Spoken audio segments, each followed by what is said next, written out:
10 বছর আগে সূরা লাহাব নাযিল হয়েছে, আর লাহাব সে মারা গেছে 10 বছর পরে। এই 10 বছর মধ্যে সে মুসলমান হয় নাই, বলে কিন্তু আয়াতটা মিথ্যা হয়ে যেত।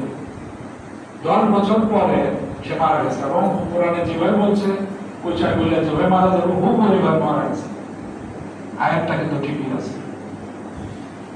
তাহলে আমরা চিন্তা করেন যে কোরআনের আয়াত কত অথেন্টিক এবং কতটুকু সত্য, এবং এই যে আল্লাহর কিতাব, এটা ছাড়া আর কেউ বাড়িতে পারবে না, এটা কেউ এইভাবে প্ল্যান করতে পারবে না। আমাদের নবী তো ছিল উম্মি, উনি লেখাপড়া জানতেন না।